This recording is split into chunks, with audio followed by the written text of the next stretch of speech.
You guys look like... What do they look like, Jimmy? Dorks. They look like a couple of dorks. Get those birds! They're coming to get you, Barbara. What? Are you kidding? We got some family here. Can you dig it? Can you dig it? Can you dig it? You are listening to the In the Mouth of Dorkness podcast. Here are Brad, Lisa, Brian, and Darren. Welcome to another edition of the It Modcast podcast. Joining us is Brian Young. God, I love being a turtle! The Turtle Dork. Harlem's not your yard boy, but it's mine. And also joining us is Lisa Gullickson. Quick, suck it before the venom reaches my heart. Wife Dork. I'm a computer, but I wish I had hands to fondle your muscular brain. Oh. And also joining us is Brad Gullickson. And for gosh sake, watch your language. That's not going away anytime soon. Mouth Dork. Hey, boy, what you doing with my mama's car? And I'm your host, Darren Smith. Warm. Warmer. Disco. The Disco Dork. I just want to thank you for leaving that review on iTunes. It was so kind and amazing. And I wanted to let you know how much it means to me and the dork, so thank you. And welcome to the It Modcast podcast. That's way better than my Bonnie and Clyde. No. How's everyone doing? You're trying to outshine me. I sang last time, then... I made a promise, Lisa. We got a review from one of our listeners, Shara. Oh, yeah, that's right. And our favorite listener, currently favorite. I said I would sing her songs of gratitude and revel, and so that was my attempt. It was beautiful. We should read her I'm a review. professional. Let's do it. Yeah. So Shara, a.k.a. Melonhead, that's her iTunes name. I love it. She titles the review, "Great!" Yep. Yeah. With 4 exclamation marks. Sorry for blowing out your eardrums there, listeners, but there's a lot of exclamation marks. Yep. It's really Shara's fault, not ours. Mm-hmm. She says, 5 stars, this is one of my favorite podcasts. Favorites all in capital letters. Yep. Nice. The dorks have such great insight and discussions about all things nerd. I love how they can respectfully disagree with each other and always get a good laugh out of each episode. Keep up the great work, dorks. Oh, that's so nice. Yeah. Thank you. And she also asked, actually, technically, I asked her on our Facebook page, is there anything she would like us to promote? And she wants us to shout out Genre Blast 3, which is occurring August 30th to September 2nd at the Alamo Drafthouse in Winchester, Virginia. Absolutely, we can do that. We were there last year for Genre Blast 2. Yep. We saw they opened it with an early screening of It. Yep. And they closed it with the new restoration of RoboCop. And we saw a bunch of really cool independent short films and a few features. That's where we got to see Eyes Without a Face, right? No, that was Psychorama. Oh, We're not promoting Psychorama right now. Not yet. Darren, Not yet. no. Okay, sorry. But here's the thing: September, October of Alamo Drafthouse in Winchester, you've got Genre Blast kicking things off In August. In Genre Blast is starting August 30th Right. and then going to September 2nd, as I said, and then we have Lost Weekend at the end of September, Yes. and then goes right into Psychorama. Yeah. So we've got a lot of movies in our future. Yes, we do. So excited. Yes, we do. So are the dates for Lost Weekend? They are. I don't have them in front of me, Brian. Okay. But you could Google You them. could just Google that. Okay. All right? Or you could just hit Andy up. He I just won't didn't bite know they unless come. you ask him. No. Nicely. It comes at the end of Fantastic Fest. So, and by the way, dorks, I know what the movie is that we're sponsoring. I can't say it here on the air. But after the episode, I'll let you know what our movie is. I'm super excited. And Nice. I think it's the best movie we've ever sponsored for Lost Weekend. And we just sponsored You Were Never Really Here. So Yeah, You Were Never Really Here. We sponsored My Friend Dahmer. We sponsored Tale of Tales. Tale of Tales. Women Who Kill. Women Who Kill. So even more all so than great we- movies.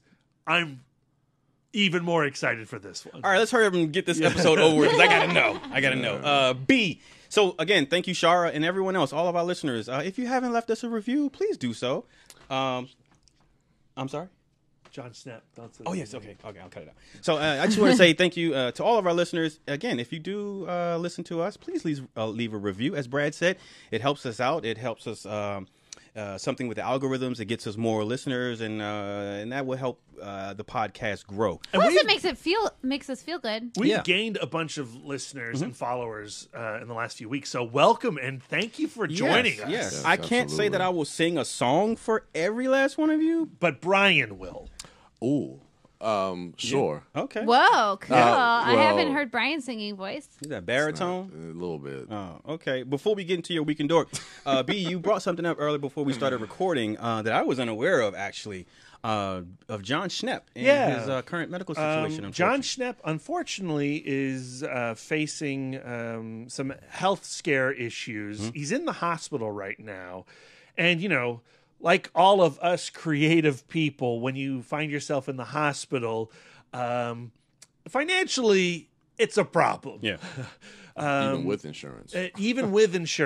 It's a problem. And Holly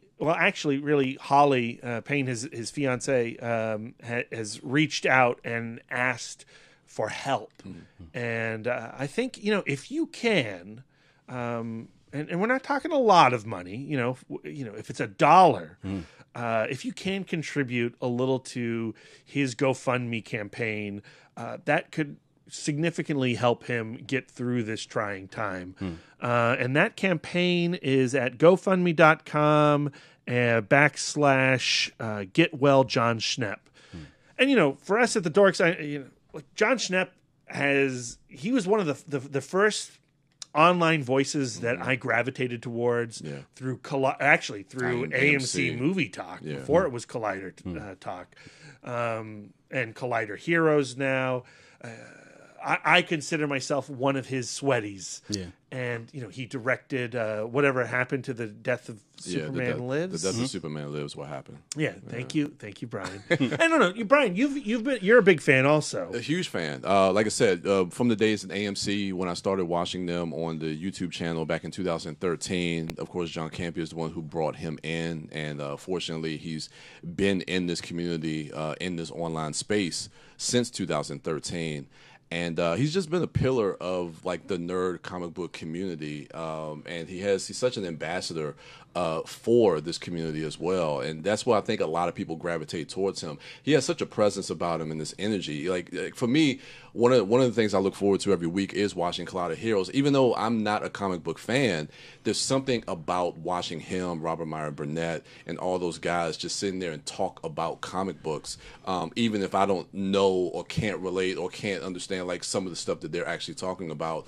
It's he's very inviting and giving people an entry point into that world. And what I love about him is he's an incredibly genuine voice, like you were saying. Yes. And as far as the entry point, he points you to, hey, you like this movie? Try this comic out.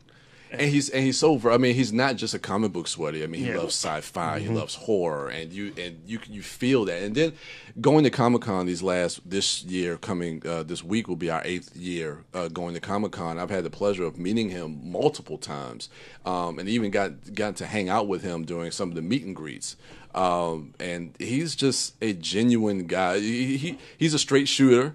And he makes no bones about it, but that's what you love about him, and I just hope he gets well soon. I remember the first time we saw him in 2013. We went to his table, and Lisa was wearing her Bruce Lee cosplay, and he was like, "Oh, look, it's the bride," and Lisa had to school Schnepp that forget your stereotypes, man. I'm Bruce Lee. Yeah. Game of Death. Yeah. That was a full day of correcting people. He was not the first. Yeah. And, one of my favorite photos on our Instagram is of the Banff agent, Disco Dork, with Schnepp and John Campea. Yeah. And what I love about that story is that Schnepp saw the BAMF agent and wanted that photo. Yeah. That's not our photo. That's his photo. Yeah, that was so cool. That was so cool. And knowing, at that point, I had known of him because from AMC Movie Talk, but knowing how big of, like Brian said, a pillar he is in the geek community, and just knowing how much Brian is, cool with him and stuff like that. So to have him, someone of that magnitude in our circle, say, "Hey, dude, you look really cool. Can I have a picture with you?" I was like, "Oh, of course." Yeah. I was like starstruck. Yeah, So it's pretty dope. So yeah, I gotta help that man out. So yeah, help that man out. Donate whatever you can, and spread the word. Yes. Right. Tell your friends. Yeah. Retweet on Twitter. Post on Facebook. Post on Instagram. Because while you may not, be able to contribute, maybe someone who does hear the word can. Right. And so, like you said, every little bit can help. So another thing Holly mentioned is that one of the struggles that they're having with John at the hospital is not enough people are donating platelets. Platelet donation takes more time than whole blood, but it is something where it doesn't make you feel horrible. You get all of your red blood cells back. You still get to eat the free cookies. Yeah. They put blankets on you. They usually give you a movie to watch. They give you a movie to watch. Because it takes time. Yeah. It does take time. Lisa and I used to do it all the time. All of the Tums you can eat. Yes. So they give you cookies, usually Oreos. Who doesn't love Oreos? Who doesn't love Oreos? I remember the most emotional watch of Star Trek III: The Search for Spock I ever had. Oh, so you were doing platelets when you did. While I was donating I remember platelets, that story you told and us. I just bawled. Yeah. I bawled. Yeah. The way it works is, your blood goes into a centrifuge. They pull the platelets out and they give the red blood cells back, which is a weird trip because you feel worse as the blood leaves, but then you feel better as the blood returns. And so it's pretty crazy, but it saves lives, especially if you are an AB blood positive.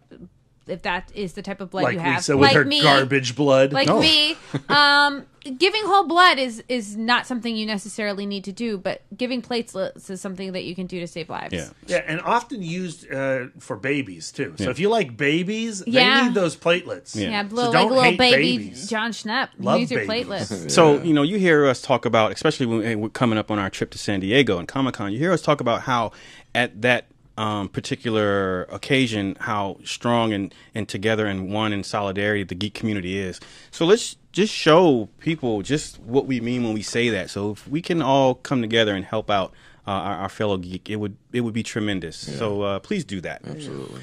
Now, Brian. Yes. Let's get into your weekend dork. What up, B? How was it? Actually, pretty good. Didn't really get as much in. How was Cellular? I was going to watch that actually last night. I know. I shot a wedding yesterday, and I saw your photos. It wore me out. And then Darren came over, and listeners, at the day that we're recording this, we finally got in the last 2 episodes of our review and recap of Game of Thrones season 1. It was fun. So yeah, so that'll be coming. I know I've been slow at getting those up, but so what have yesterday picked was up your spirits. Because, Game of Thrones is sad, but Cellular would have, lifted. Would have lifted. You would both be on cloud 9 right now. But I didn't want to do a disservice to the film because I would have fell asleep on it. Even if it was a good movie, because, believe me, I was tired. Yesterday was a long... Did you know that there are 7 days in the week? You're right about that, Brad. You're right. Anyway, back to your weekend dork. I'm gonna get to it. I'm sorry, but I got to check out Skyscraper. Talk about that yeah, and of course my quote is from Luke Cage, which I've about a quarter way through, first 4 episodes. There's things I like about it. Oh no, it's a bit corny. Is it anywhere near as good as the first 6 episodes of the first season? Oh, to the first 6? No. Oh. No. But there's things I like about it. Bushmaster is great. Okay. But anyway, Skyscraper. The next installment in the Dwayne "The Rock" Johnson. Forgettable action his film. domination of... Oh, damn, B. What did you call it? Forgettable action film. Okay. Jumanji was fun. It was fine. Rampage was fun, and it was fine. Skyscraper, I'm sure, is fun and fine. But I want more from my Rock. Yeah. We'll get it next year with Hobbs and Shaw. Oh, okay. Oh man, Idris Elba's a bad guy, dude. It's gonna be good though. Take my money right now. I know. Please. But for now, we have Skyscraper. So Skyscraper is... I just don't want you to talk about it. I know, right? Skyscraper is a film. It's a real quick log line. A father goes to... Actually, this is what I wrote in my review I did on Letterboxd. A father goes to great lengths to save his family from a burning skyscraper. So that's plagiarism. No, not really. If you wrote that, that's plagiarism. No, it's it's not verbatim. Oh, okay. Anyway, I will get to this review. So this movie, the marketing has really kind of pegged this movie as being an homage to Die Hard and Towering Inferno. Yeah. And I don't know if the marketing strategy behind this was to get ahead of that, because a lot of people were going to see that as a critique of the film. Because I've heard a lot of criticisms that this is just kind of a blatant ripoff, and it does kind of pull. It's definitely an homage to Die Hard, and they pull a lot of scenes almost directly from Die Hard. The Rock says "Yippee-ki-yay!" No, not like that. But where you have like the scene at the end of the film where John McClane sees Al when he's when the police are like, you have a scene, because Byron Mann, who's in it, I love Byron Mann, he's in it as like one of the officers on the ground. Yeah, and there's a scene like that. Spoiler alert, but there's really nothing to spoil in this film. But there's a scene like that at the end. So they have a cop outside talking to.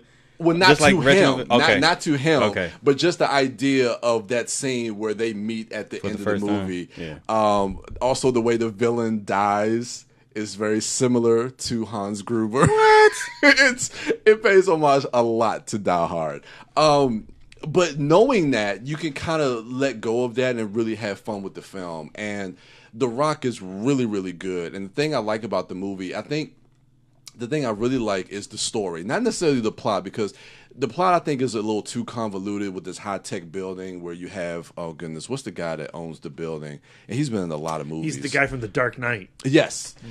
He basically can control everything with like an Apple Watch in the building. It's crazy. Which is kind of cool, but the plot gets a little convoluted and the villains are kind of generic. So, I mean, that kind of falls by the wayside, but I like the story of The Rock really, as the log line says, going through great lengths to basically save his family. And the dynamic that you have with him, his kids, and Neve Campbell. And to me, Neve Campbell was a standout in this film. I haven't seen Neve Campbell a lot, Party of Five, of course, and the Scream films. And so she's been out of the spotlight. I'm not sure what she's done lately. But man, I really enjoyed Neve Campbell in this movie. Does she have a lot to do? She does. She's not the typical damsel in distress. They do give her some stuff to do, but I just, there's something about her presence on screen. There's something about her chemistry that she has with The Rock. There's something believable about their family dynamic in this film that really just kind of drew me into the story. So yeah, I don't know, man. Like I gave it a solid 3 stars. You're right, Brad. I think it is a forgettable film. It's one of those films that, you'll probably turn on TNT in like 2 years and it'll be fun to watch. But I enjoyed my time watching this film. What's your favorite Rock movie that's not a Fast and the Furious film? Oh, goodness. His performance, I really liked him in Snitch. His movie overall, it's kind of hard to say. I got to think about. It's real easy, Brian. Darren, what do you have? I don't know. The only thing that's I'm like, what movie is it? You're anti-Rock. We don't need to know from you. Lisa, what's your favorite Rock movie that's not a Fast and the Furious film? G.I. Joe. You shut up. I guess that one with Kevin Hart. Central Intelligence. Central Intelligence I is loved great. It. I loved it. I thought it was so sweet, and I particularly loved his performance. I'm sorry, Dorks. You're Rundown. all What about wrong. the Rundown? Oh yeah, the Rundown's good. Moana.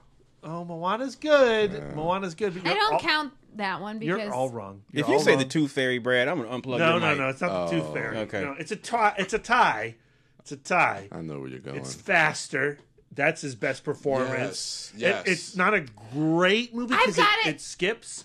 And then what's the other one, Lisa? Pain and Gain. No, yeah, that's right. Pain and Gain is great. Pain and Gain. And then there's a third one. Oh shit. It's Journey to the Mysterious Island. He rides a bee. Oh, that is. He rides a bee. He does ride a bee. He's a ton of fun. You Where's can't my argue Journey with 3? that he rides a bee.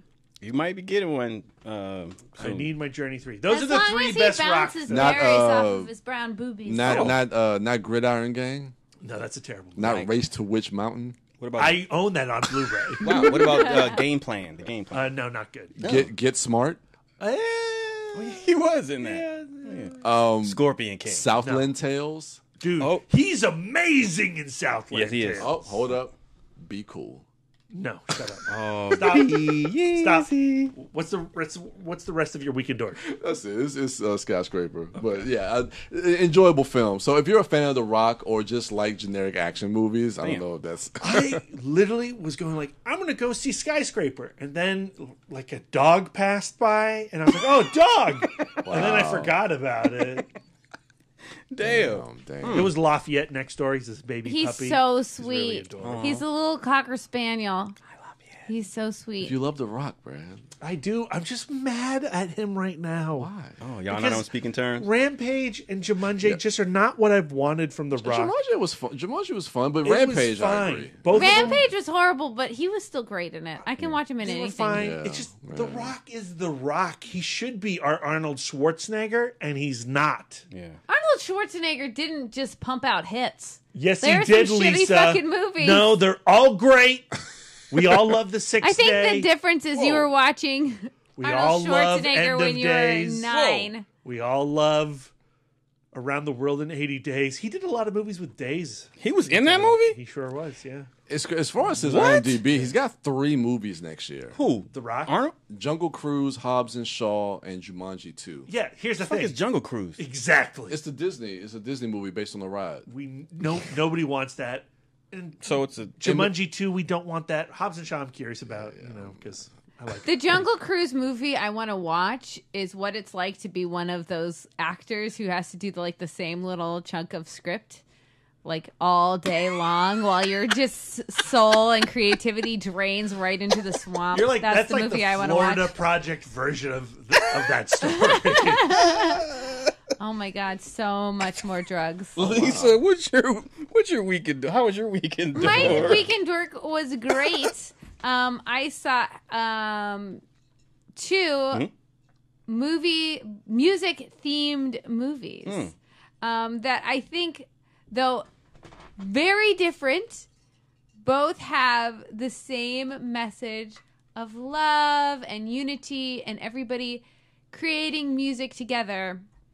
So the first one, I don't remember what order I saw these in, but I'm going to say that the first one I saw was Paul Thomas Anderson's Junoon. Oh. Yeah. How do you spell that? Junun. Paul Thomas Anderson. Okay. He directed that? Yeah. Well, what happened was one of the dudes from Radiohead. Johnny Greenwood. I don't know the first thing about Radiohead. I have not listened to Radiohead at all. Nothing against them. There's just a lot of music. Yeah. When you're listening to just monkeys and musicals, it's hard to fit in. The Radiohead. But he became super inspired by this Israeli composer and musician named Shai Ben Sur. So Shai Ben Sur moved to India about decade ago, and he started learning traditional North Indian classical music, which you probably, if you've ever heard, listened to Ravi Shankar or anything like that, ragas and stuff like that. So he was learning the traditional North Indian classical music, and he just ended up staying in India and playing Indian music, and he started getting more into the southern India styles of music, like Qawwali, which is a form of repetitive sacred music used for meditation. It's it's just vocals and harmonium a lot of the time. Yeah. And I was super interested in this film because when I was at. I'm sorry, is this a documentary? It's a documentary. Okay. Yeah, it's like if a documentary and kind of like a concert film had a baby. Like, it's literally Paul Thomas Anderson and his cameramen just sitting around while Johnny Greenwood and Shai Ben Sur, mostly Shai Ben Sur, because it's his music, he's the composer, just make music together. And it's all about that process. And mostly you're just listening in to the different tracks being made. And it was just so interesting. So when I was at university, I got super into world music. I had a professor that I loved. A lot of the other students thought that she was a bit of a weirdo, but I just loved her, and her name was Dr. Bullard. Is Dr. Bullard? I still see her on Facebook. Yeah. She's alive. Yeah. She's alive. She's still kicking it, and she is an ethnomusicologist, and she did her field work in India. So she essentially did what Shai Ben Sur did. She went to India and she learned the flute, the North Indian flute. Yeah. I just dropped my notes. But so she was, so when we were doing world music, she was super into the music of India. And she really got me into that. I later ended up doing my internship as part of that class. And then when I was in graduate school, I was a grad assistant for that class. So I was super into world music, particularly the music of India. I just think it's so gorgeous. And what I think is so cool about what Shai Ben Sur is doing is he brings all of the different elements of the music he grew up with. He's Israeli and Jewish. And so he, brings that element in as well. But then he takes like the different traditions of Indian music and just kind of mixes them together. So one thing that's really cool about Indian music is that that's unlike Western music, is that instead of being based on like chord progressions, it's based on scales kind of called rags. And there's just like these super complicated rules about how you're supposed to approach a note, how you're supposed to leave a note. So there's all of this super intricate ornamentation, and none of it is written down. It's done completely through oral tradition and just music theory through that way. Do they do they have different genres like we have rap, rock, country?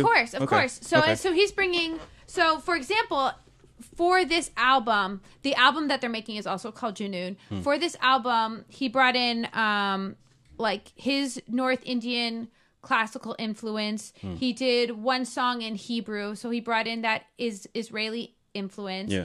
He brought in the Qawwali, which is South Indian sacred music, which is a very different style entirely. And then there was something that I had never heard before, this absolutely beautiful brass, which the brass came into India as an extension of the British being there. Colonialism, that occupation. But brass being played homophonically in unison with these amazing scales is like the most intense thing. Unreal. It's like British parade brass, but playing these beautiful Indian scales. It is exhilarating. So even in class, even when you were in school, I hadn't heard that brass before. Okay. And it's used for parades, more I guess secular kinds of stuff. There was also Manganars, which are, so Qawwali is Sufi. Manganars is they're more of a more secular, like more entertaining kind of music, but just fascinating. Where did you see this at? We saw it at Alamo. Okay. We saw it at the Alamo. They did a cybercast from the Alamo Brooklyn Theater, because they had Johnny Greenwood and Shai Ben Sur. Oh, right, in attendance, hosted by David Ehrlich. And then they streamed it to all the Alamo draft houses in the country. And all of the information was absolutely fascinating. In the actual film, there's very little talking, which I love. It was literally just like, so the story behind this film is kind of interesting, where Johnny Greenwood is like, hey, I'm going to India, do you want to come? And Paul Thomas Anderson is like, fuck yeah, I want to go to India. So he packs up all of these super expensive cameras and all of this stuff to go and tape this and film this recording. And so he gets there and the cameras do not arrive. No, they literally do not arrive. So all of this entire film is like cheap cameras. They apparently camcorder or maybe an iPhone even. I don't know. The drone made it. There's a lot of drone shots, but everything feels kind of cheap, but it's also like kind of beautiful. And it's as if you were invited into this recording session. And it would be like the video that you would make yourself, where you're just like standing off in a corner and just shooting these musicians. And it's such like a different process. Like I was thinking about like, does it make it feel more intimate? It's super intimate. Yeah. So in India, there's the caste system, which is horrible. Yep. But like these musicians come from a long line of traditions of musicians. This is what our family does. That's what their family does.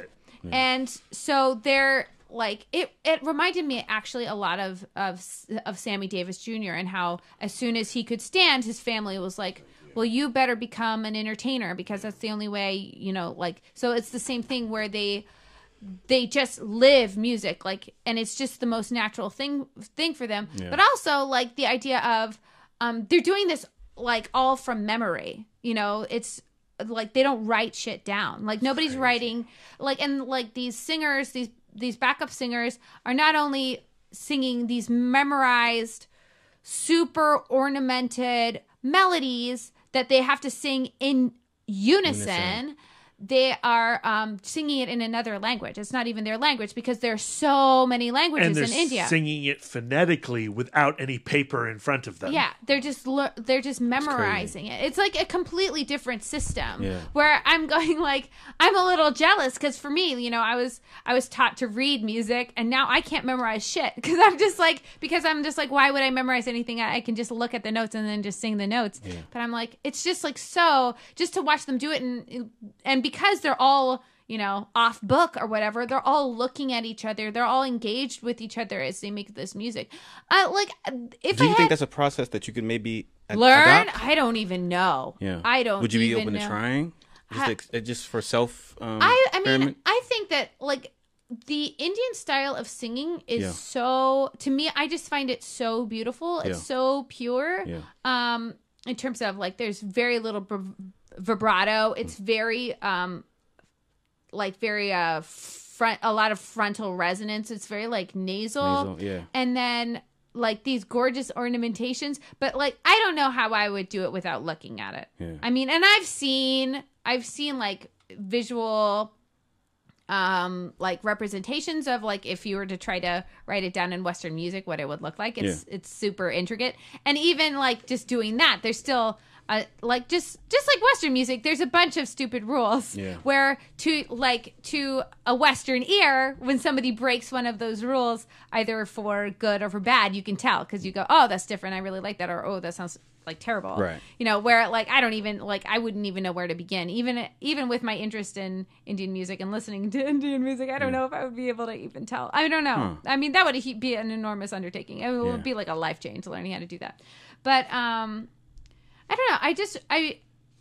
I really loved how this was like, just very immersive. It was just like about being there, being with the musicians. They were, just the pace of things in India is very different. Just in that, it was during a time of like rolling blackouts because the infrastructure there is, not great. Yeah. It's densely populated and they're and so like one of their favorite things to say, there's no indoor plumbing but there's electricity. Yeah. And then the electricity of course is going out all of the time and people are just like waiting for the electricity to come back on so that they can play. Also, the whole thing takes place in this kind of like castle. The recording, they didn't record in a recording studio. They recorded it like in this castle, which is apparently something that Radiohead likes to do. They like to just kind of set up somewhere cool and let the acoustics concept of alone that of a place. castle in India is something that I'm always thinking about like England somewhere. Yeah, it looks It's like like- Game of Thrones. It looks like they're in Bangkok Palace of Indiana Jones and the Temple of Doom. Oh, shit. And they've just, put mattresses up against the big, walls. Yeah, it's a big empty space, and there's no pane, glass in the windows, and the entire place is infested with doves. And there's like a guy who...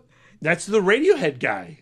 Yeah. Oh, well, while they're recording, they're trying to like kind of push the doves out. But eventually the doves are, and if you listen to the album, and I've listened to the album several times now at this point, when you listen to the album, sometimes you can hear the doves. Are you serious? And then they have, so underneath, they use as their echo chamber just an entire room underneath that room. Yeah. And their echo chamber is filled with doves. Oh. You hear that, John Woo?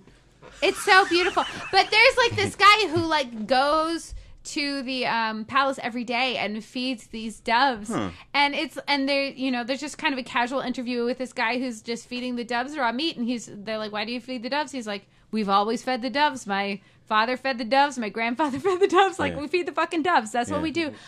Tradition. Yeah, it's just and that's and that is like in some ways, it's very oppressive, but also there's something kind of beautiful about it too. You can't deny it. This culture that it's just so tremendously rich. Yeah. And but then like what I loved is in the interview after the film, Shai Ben-Sur could really give a lot of context to the music, and he talked more about like what it means to bring, because there's not some like these are musicians who've played their whole lives, but musicians who have never played together and never played in this style. Yeah. I think the fact, like, if you look at the album, even though it's all this beautiful Indian music, and I suggest you listen to it, it is amazing. It is exhilarating. The brass is astounding.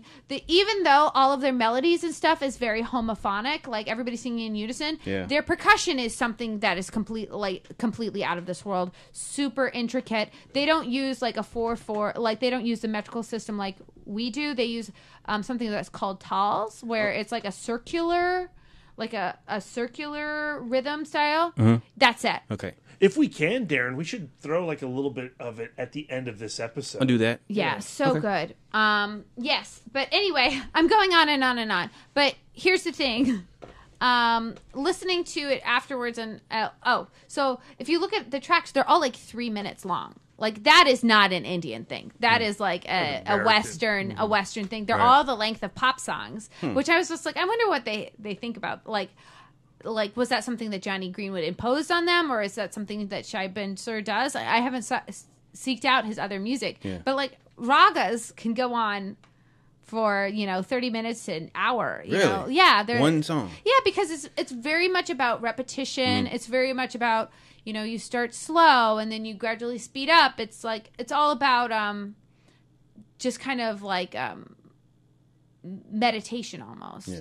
So it serves as just a completely different function. Yeah. I've helped Brian shoot an Indian wedding one time, and I remember them having some of their traditional music there. I wonder if some of the music that we heard at their reception was some of the traditional Indian music that you described. I like, if I were to say like to seek out Indian music, I love Qawwali. Qawwali is that Sufi repetitive sacred music where the themes often go like they're like for their love of God is like so fervent that it like breaches on what Westerners would consider like romantic love. They're like so tremendously passionate about God, and it just creates this transcendent music. It's just absolutely gorgeous.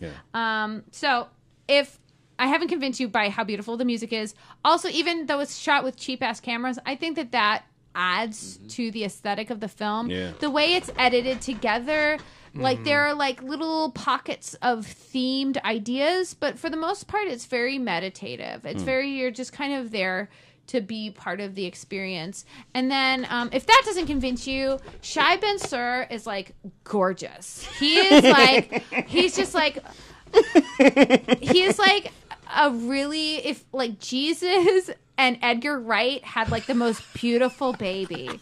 He is so hot. And that's it. That's my weekend dork. Baby Jesus driver. I also watched why am I blanking? Yellow Submarine. Oh, yeah. I watched Yellow Submarine on the big screen. How was that? It was, Yellow Submarine is weird. Yeah. I like, to me, I even as a Beatles fan, Yeah. and it came out a year after Head, or the same year as Head. Just watch Head. It's like, it's based on those same like 60s ideas, and the music. I mean, in terms of Beatles music, I mean, it's amazing, but it's not even the best Beatles music, to tell you the truth. So, but it's something that was very near and dear to Brian Lloyd's heart, and it was very cute to see him introduce it. And it's just a boring fucking movie. But all right. but the thing is, the message is the same. Like, all you need is love. There are blue meanies out in the world who are trying to spoil your good time, and if you just treat them with love and you invite them to be part of your community, everybody will feel love and everything will be better. Yeah. So don't watch that. Watch Junoon. All right. Junoon is awesome, and definitely listen to. Is that a wide release or semi-wide release? I don't know. Junoon, I don't think it's super available right now. I don't know. I could be wrong about that, but I will seek it out then. And listen to the album. It's so good. I've already put that on my iTunes. I got it. Yeah. So thank you for that. This one, Junoon came out in 2015. It did. Okay. Yeah. All right. B, how was your weekend dork? Oh, is it my turn to talk? Yes, sir. All right. My weekend dork was great. I just got back. I'm covered in bug bites right now, and I'm super aware of all the bug bites on my forehead. Hopefully one of those was radioactive. Fingers crossed. He was reading comic books at the time of receiving the bug bites. I was reading the new Amazing Spider-Man. So good, by the way. The new one? Yeah, written by Nick Spencer, but more importantly, illustrated by Ryan Otley of Invincible fame. Ooh. It's gorgeous. And it's filled with so much humor. And that very particular Peter Parker self-deprecating humor. And there's a really wonderful By Felicia reference in it. It involves Black Cat. Yeah. And an alien invasion? Not really. Highly recommend that. But I was also out at Arlington Cemetery. My cousin and his family are in town, and we went and visited my grandfather's grave out in Arlington. And you know what's funny? I didn't tell you this, but my cousin's daughter, Elle, I don't know, Danielle told her that I like horror stories, or that when I was a young kid, I used to write a lot of horror stories. Danielle has known, that's his cousin's wife, but has known Brad since like Brad was like a little kid. Yeah.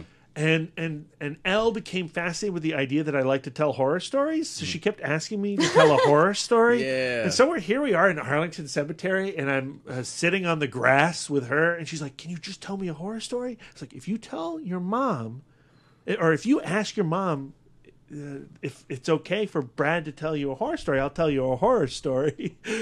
And she went over to Danielle, and Danielle said, "Sure, yeah, okay." And I was like, "All right, are you ready, Elle, for a horror story?" And she's like, "Yeah, tell me a horror story." And I was like, "Okay, well, that grave behind you, 2 rows back, you see the name? Go look over it. Mr. Higginbottom. Well, Mr. Higginbottom, you see, it says World War II. He was at the invasion of Normandy. And do you know about the invasion of Normandy, Elle?" And she's like, "No." I was like, "Well, it's when the Allied forces, the American troops, the Canadians, the British." We stormed the beaches of France to take back, what the Nazis had occupied. Do you know about the Nazis? And she's like, "No." I was like, "Well, they're the Germans. They're bad." And, so Mr. Higginbottom, he was in the war, and he had to kill a lot of people. And he was really troubled by the war and the people he had to kill. And when he came home, he was haunted by the faces of the dead. And every night he'd go to sleep, and he would wake up, and he would imagine that he saw a dead German soldier in his window of his house. And she goes, is this a fake story? I'm thinking it like, did you just make that shit up? Yeah, I did. And I go, well, it's a fiction. Yes. Do you want me to keep telling you? It's a made-up story about Mr. Higginbottom behind you.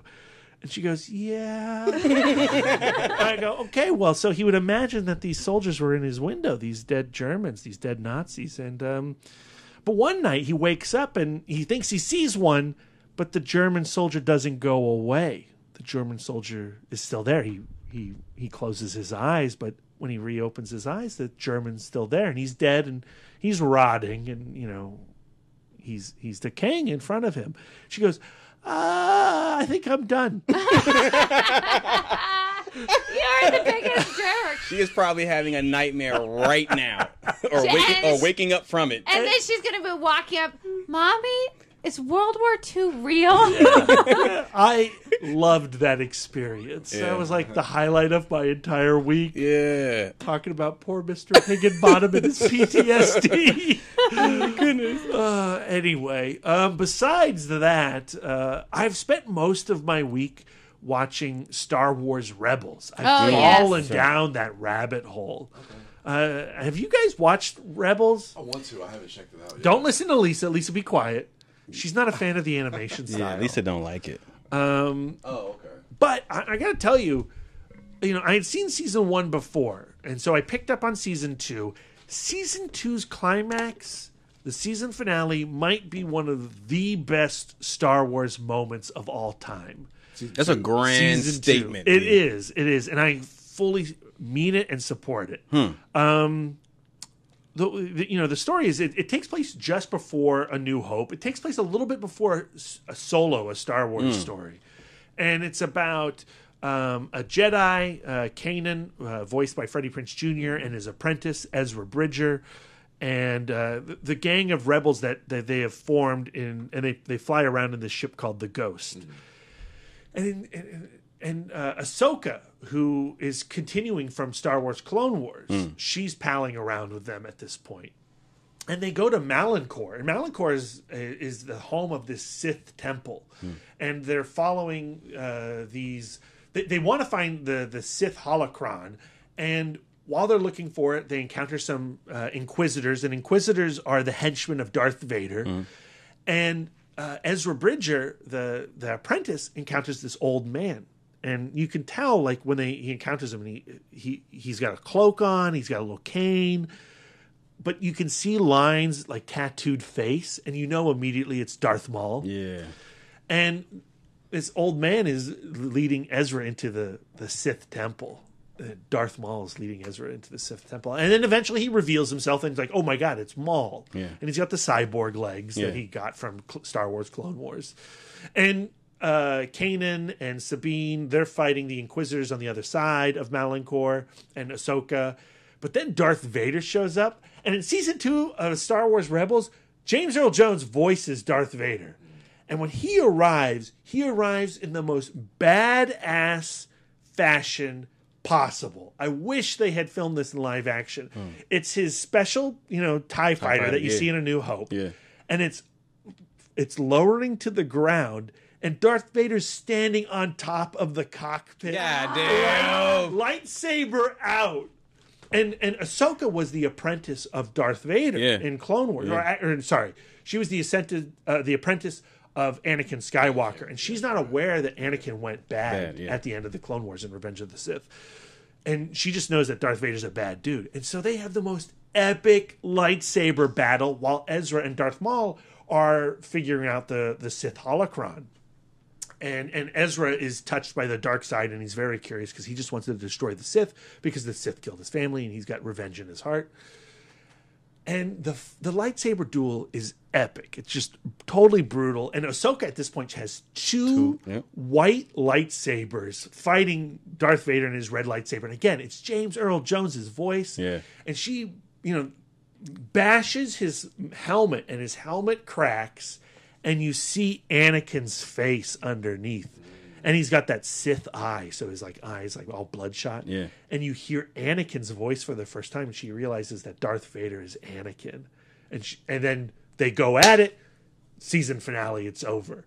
And I go right into season 3, right? Yeah. I'm like, they've got like, what is happening with Ahsoka and Darth Vader? Well, I'm like 14 episodes into season 3. They've introduced Grand Admiral Thrawn, and there's all kinds of really cool stuff going on with Mandalore.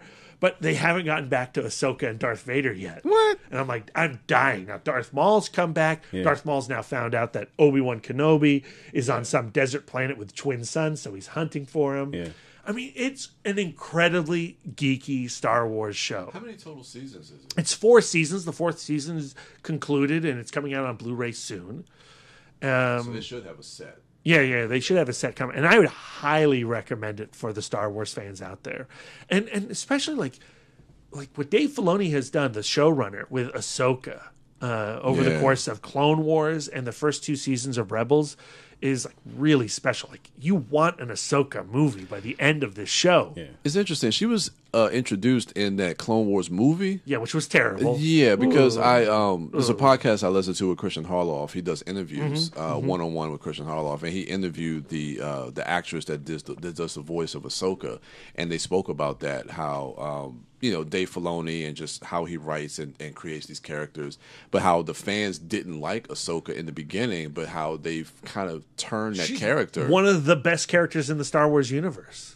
Interesting. Okay. And like she's a teenager, I want to say, in the Clone Wars cartoon, and so when she reappears in Rebels, she's in her early 20s, and like she's a badass. She likes her. She because she has the Disney Infinity game, and that's the character that comes with it that you get to play. Yeah, she's a beast in the game. So like I'm almost done with season 3. I'm gonna go right into season 4. I need a Grand Admiral Thrawn figure. I need to purchase one of those. Yeah. I need a Chopper figure. Chopper's like their R2 unit. Yeah. He's sassy. And I need an Ahsoka figure. Yeah. The Freddie Prinze, he's Kanan, yeah. Who voices Ezra? Ezra is somebody else. It's not Freddie Prinze Jr. Okay, because I know. Sam Witwer is Darth Maul. Yeah, and he is so good. Gotcha. So good. Okay. And he's the voice of Darth Maul in Solo, a Star Wars story. Yes. I remember I asked you this like years ago. I think in the first era of the podcast, because I wanted to kind of Ezra is this guy named Taylor Gray, a young guy. Taylor Gray. Okay. That name sounds familiar. Because I was Clone Wars, the actual series, because that's on Netflix. Is that something that needs to be watched to appreciate Rebels? So here's the deal. Season 2's finale with Ahsoka, to truly appreciate the confrontation between Anakin Skywalker, Darth Vader, and Ahsoka, I feel like you need to watch Clone Wars. You can skip that movie. That movie is total garbage. Well, yeah, but I know Clone Wars is like 5 seasons. Yeah. Is it? You know what I think I might do? I might come up with like, these are the episodes you need to watch. I mean, I'll trudge through it if I have to, but I like Clone Wars. Now, Clone Wars definitely has some valleys. Yeah. But it has some massive peaks. And I would say the same thing about Rebels, although I'd say the valleys of Rebels are nowhere near as low as Clone Wars is. I've been hearing great. I want to see Rebels, but I want to get the full experience. Here's the amazing thing about Rebels. Dave Filoni, like, he takes the prequels, what George Lucas put out there, and shows, guess what, guys? Clone Army is a really interesting concept.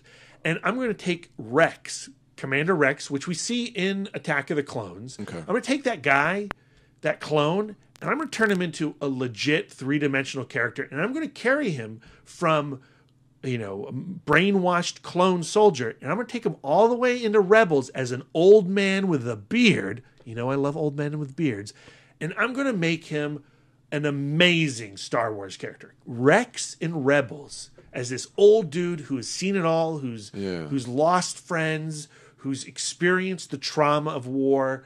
He is an amazing Star Wars character. Ahsoka is an amazing Star Wars character. And they deserve live action treatment. And they show that the ideas that Lucas had in the prequels, for as much shit that we give him, there's stuff there There's worth some great exploring. ideas. Absolutely.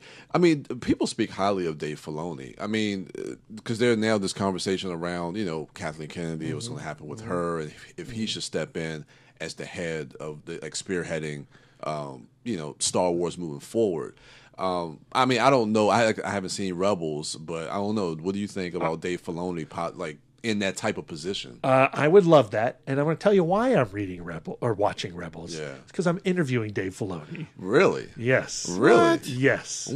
And that's going to happen hopefully in the next couple of weeks. Oh, my goodness. So I was like, I've got to finish Rebels. Okay. And I mean, I love Filoni. I loved Clone Wars. And for whatever reason, I watched the first season of Rebels and I bought it on Blu-ray. Yeah. And then because it was on Disney XD, you know, time and money and all that, I just didn't continue it. But watching season 2 and 3, it's great Star Wars entertainment. Okay. All right. I saw a woman walking her really beautiful, happy yellow lab today, and he had his lightsaber out, and me and her made eye contact, and I just looked the other way because it was awkward. Red Rocket! Oh, no. He just really likes walks. I don't know. Maybe it's like just like the heat of the asphalt. It is warm. All right, V. That's it. That's all you got for your weekend. I mean, how can I go beyond that statement? You can't. All right. For my weekend dork, C and I saw Hotel Transylvania 3. Oh. I actually did that today, which I is hear fun. those are okay. You know what? Those are nice pieces of family entertainment. They're totally fine. I actually enjoyed it. Generally you don't describe films as pieces unless it's not a really good film. Well, I mean, in the grand scheme of like outside of Pixar stuff, like like How to Train Your Dragons, I would say is another series that actually I think that series is better than Hotel Transylvania, but it's two different types of cartoons. But see, enjoyed it, so I'm happy. The other thing that I checked out was the movie How It Ends on Netflix, starring Theo James, Kat Graham, and Forrest Whitaker. So the movie is Theo James and Kat Grahams are they want to get married. They're a couple. Forrest Whitaker is the father that Theo James needs to go and ask for the hand of his daughter. And Theo James' character's name is Will. Kat Graham's name is Samantha. So for sake of brevity, I'm just going to call her Sam. And Forrest Whitaker's character, his name is Tom. So right in the opening, Kat Graham is Samantha is sending Will off to ask for permission to marry his daughter. And he goes, he has this dinner with the mother and the father, and you can tell based on some history that there's a very the relationship isn't ideal between Will and Tom. That dinner does not go as planned, so he doesn't end up asking for her hand in marriage. And the next day he wakes up and Sam is FaceTiming him. So how did things go? My mom called me after you left and she told me what happened. And in the middle of that FaceTime call on Sam's end, something happens, something outside. Unfriended? No. More like San Andreas type stuff. Like there's a loud noise and Sam's like, "What's going on?" And Will's like, "What's that?" And she's like, "I don't know, I'm scared." And then the call ends. So there's this cataclysmic event that isn't explained at this point that is affecting. So they're in the Midwest. I think they're in Chicago, and she is in Seattle. So something happens over on the West Coast, and it affects the power, at the very least, in the Midwest. Like it's something huge, but they don't expound on what it is. Flights get canceled, and he has no way to get back to her. He calls Tom and says, "Hey, I was on the phone with your daughter, and something happened." Now, at this point, it's on the news. And so Forrest Whitaker, he's a ex-Marine. So he's packing his junk bag. He's like, all right, well, he's sending his wife off to stay with some relatives. He's going to get in the car and he's going to go across country and get his daughter. And so, like he says in the movie, I got one question for you. Are you coming or are you staying or are you coming? And so the movie is basically like a road trip of these two guys. One guy who loves this woman but has a less than ideal relationship with her father, and this father who doesn't like the guy that his daughter is dating. He doesn't know. Oh, she's pregnant, by the way, too. Oh. So he didn't know. So he doesn't know she's pregnant, and he doesn't know that Will's about to ask for her hand in marriage. So there's this road trip with these two guys across country to get to Sam while all this crazy stuff is happening. So I'm not going to go into like plot specifics, but I will say, so in the third act of the film, I wanted to look up the director and Kat Graham. So I went to IMDb and I looked up the director because at that point I didn't know her name, but she looked so familiar.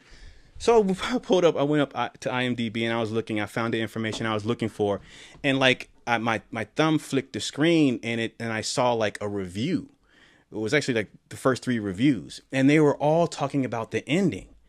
And so so I keep scrolling, and like every review on there is talking about this ending, and they're all the same. The first 2 acts are good, but then like they forgot to end the movie, or they didn't know how they were going to end the movie. It's ironic that the movie is called How It Ends, but the movie doesn't. It just ends. So I'm like, what the fuck? So I'm like, all right. So I'm just watching it, and like I'm entertained. It's not the best movie in the world, but I was captivated. And so this thing happens between the characters at the end, and then this thing happens with like nature. It looks like this volcano or something erupts, and then the sequence happens, and then cut to black. Oh shit! And I'm like, wait, what the fuck? So I understand like everyone's comment on the film. So I will say, like, the movie, like, Theo James is fine. Forrest Whitaker is great in the movie. For me, he's the reason to watch the film. He's great in the film. And Kat Graham, she's barely in it. She's in the beginning and she's at the very end. But when she's on screen, she's wonderful. I would say watch the movie for Forrest Whitaker, and then, let me know what you think about that ending or lack thereof. It's really, it feels like, I would say it feels like, on one hand, if you were ending it like that intentionally, I feel like it misses the mark, which is the way. Like, if you want to end it like ambiguously, there are other or better ways to do it. But it also feels like they potentially didn't know how to end it. Like, it wasn't on purpose, right? They didn't know, or they couldn't afford it. They just ran out of tape or money or something. Yeah, no, really. And so, but the movie looks gorgeous. The way it's shot is gorgeous. There are some set pieces in there. So at this, this movie is dealing with, like I said, a cataclysmic event. And at this point, society is going to shit. So then we revert to our self-preservation. So you have a bunch of scenes where, the main characters are in these situations with people who are doing some, inhumane stuff because they're just trying to survive and stuff like that. So you have that in there. And so the drama and the tension and the acting is all fine. Again, the way that it's shot, it looks great. But like that ending though, it's confounding. I just don't understand. I'm so curious to know why it ended like that. What was the process behind the filmmaking? Well, you've sold me on watching it. So, yeah. But you know how it ends. Yeah, but I don't. No one does. What I'm going to do is while you're watching the film, I'm just going to unplug the TV. Like, wow, that is weird. That's it. He was right. So that's it from. Outside, I joined a lovely couple on Friday. I interrupted their dinner date or whatever, and I rewatched Sorry to Bother You, which happens to be the couple's us. Yeah. Which happens to be our ReviewCast film. So when we come back after the break, we're gonna jump into that. So stay tuned. Hey, this is Liz from People I Think Are Cool, a bi-weekly podcast where I interview my favorite creatives from across the globe. If you're looking for a dose of creative inspiration, then go to peopleithinkarecool.com or subscribe to People I Think Are Cool on iTunes and Stitcher. You like film, from cult to classic, from blockbuster to B-movies. And there just isn't that one place with all the fan fervor and passion that's covering the kind of mad, diverse brilliance that you love. Well, that's where you're wrong. AfterMovieDiner.com is that fan-built movie nirvana just for you, featuring the sweet, sweet writings of the wife dork herself. AfterMovieDiner.com. Go there. Be the best you can be. And we're back, ladies and gentlemen. This week for our review cast, we have Boots Riley's cinematic debut, and that is the Lakeith Stanfield and Tessa Thompson led Sorry to Bother You. I had caught an advanced screening of this, but I rewatched it, as I mentioned, for my Weekend Dork, and Brad and Lisa have also had a chance to see it now or experience that film, so now we can have a proper discussion about it. So how is this his debut? Yeah. Whoa. Yeah. And we're going to spoil the hell out of this movie. And I really urge you, if you have not seen the film, please do not keep listening, because the movie is more than its trailer. So much more. So much more. And I would hate to walk into this film knowing what that more is. Yeah. Yeah. So please, this is your opportunity. Save Press yourself. Pause. Save yourself. Go watch the film. Come on back to It Mod. Yeah. And now we're going to spoil it for you. So much spoiling. Yeah. So you've been warned, okay? All right, B, we'll start it off with you. The good of Sorry to Bother You. And you can't cop out and say the whole thing. You'd be right. You'd be right. The whole movie. Exactly. No, I'll just kind of start this conversation off, just kind of give you some bullet points, and then we can get a little bit deeper into the conversation. But some of the stuff that I really, really enjoyed about this, and we talked about it a little bit a couple of weeks ago when you talked about it, the experience of watching it at AFI with Boots Riley in attendance for the Q&A. The movie is just filled with so much subtext that I just found to be really engaging, and then the social commentary that it speaks on so many different things, as far as like social class structure, modern day slavery, conformity, divide and conquer, all that type of stuff like that. But I liked how the movie really starts off, and it really hits you with the comedy in the beginning of the film, and then as the film starts to slowly progress and you're following Lakeith Stanfield's character, it really gets into some really, really dark places. I'm going to read the synopsis on IMDb. But it's still, I mean, I would never say that it's like... It doesn't stay there. No, it goes to those dark places, but you still laugh. Yeah. And it's almost in spite yourself because it is dark, but it's funny all of the way through. Yeah, and like I was saying before, it's kind of an absurdist, slightly kind of sci-fi tale. I kind of liken it to the vibe of Being John Malkovich. Not necessarily the same movie, but that magical realism dip, right? Like you take a turn. And actually, like the magical realism happens pretty early on, almost immediately after the first scene. Mm-hmm. Yeah. Now, I've seen this film once. It was a couple of weeks ago, so I'm trying to recall a lot of the stuff that I've seen. But I'm going to read the synopsis real quick here. It says, in an alternate present-day version of Oakland, telemarketer Cassius Green discovers a magical key to professional success, propelling him into the macabre universe. Yes. That is the text equivalent of the trailer, in that that does such a disservice. Surface level. Yeah. So surface level. Yeah. So I mean, we followed this character Cassius Green. You've been drinking too much bourbon, Brian. I know. Thank you, Brad. But he's looking to make some money. He's staying in the garage of his uncle, played by Terry Crews, who's in the film with a couple of scenes. And he gets this job as a telemarketer. We get established to his relationship with Tessa Thompson. And like once we get into a lot of the meat of the story when he's a telemarketer and he runs into Danny Glover and what he has to basically do to start to become a success at doing his job, which is to quote unquote use your white voice.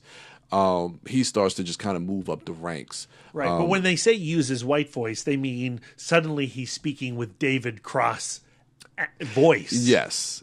And this is what I mean. You're getting into kind of like that absurd nature of the film. But again, it's speaking to, I think, really that's really vital to the story overall. But before that, even, when he connects to the other person on the end of the line, his desk will magically descend into that person's house. And even when I saw that in the trailer, it gave me the vibe of like a Michel Gondry type of which he has a shout out to in this film. Yeah, he sure does. Yeah, and so the filmmaking vibe definitely has that type of feel, that kind of like fever dream type of feel to it. Very heightened sense of reality. Yeah. Like Charlie Kaufman, Michel Gondry. Those are the Dolly. Buñuel. That's who I'm thinking about cinematically. Yeah, absolutely.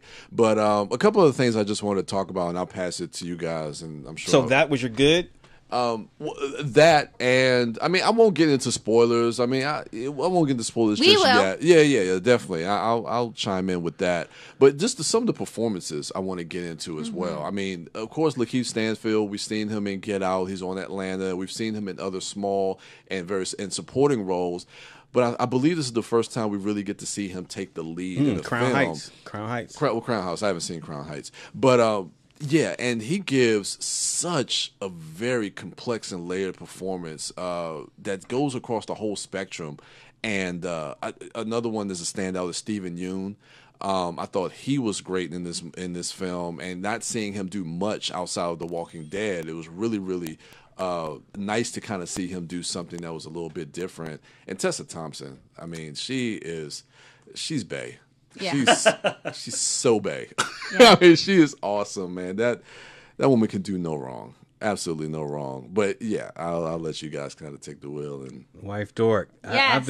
I've been waiting for this moment. Yeah. Since the credits roll. Actually, while I was watching the film, I was thinking about you and Brad. But since the credits roll of my initial screening, I've been waiting for this moment. You're good. I mean, I left that screening absolutely exhilarated. Yeah. I loved this movie. I loved this movie as an extension of the trailer. I really consider the trailer being part of the story of this film. Because the trailer presents, okay, to be able to be a success, Black people have to use a white voice. So there's just this level of moral and identity, this compromise. Okay? And then this entire story is the slippery slope story of, well, if you're willing to make this compromise, are you willing to make that compromise? Are you willing to make that compromise? And we see by the fact that he is living in Terry Crews, his uncle's garage, and then his uncle can't make ends meet. And his uncle is a family man. Like, this situation is becoming so untenable, like, and people can't make a living that there seems to me no choice but to compromise the yourself. America that we experience in the film is on an apocalyptic edge, right? Where we can't afford to put food on the plate, so we're going to join the worry-free organization. And the 1% has spun so completely out of control and lost all moral base, which we'll talk about. I cannot wait. But lost all moral base just in seeing how much more people are willing to compromise to survive, to just survive, get their basic needs met. Also, other little elements of the film that go along with this idea of moral compromise. The show "I Got the Shit Kicked Out of Me" is a reoccurring theme throughout this film. It's a TV show where people, go on TV just to be beat. It reminded me of Mr. Rogers seeing television. Yeah, the pies. That's the first thing that popped into my head. And it's because, it's this extension of, we have such a glut of entertainment now where the only way you can get anybody's attention or get any attention for yourself, and, we are all human beings. We are, social animals, and our DNA practically cries out, look at me. And the only way to get looked at is for someone to bust you in the face or have you, swim through a shit stream or whatever. What I love about that premise or that fake TV show is when they introduce it and it's like, oh, people are getting punched in the face, and you laugh at the joke of that. But then Boots Riley's like, yeah, it's a joke, but also look, her nose has just been broken and she is gushing ugly. blood. It's really terrible. It's like Fear Factor. Yeah. One thing I really appreciated about, again, seeing it at the Alamo, oh my goodness, we are such shills. We need to work on that. Why are they not sponsoring us?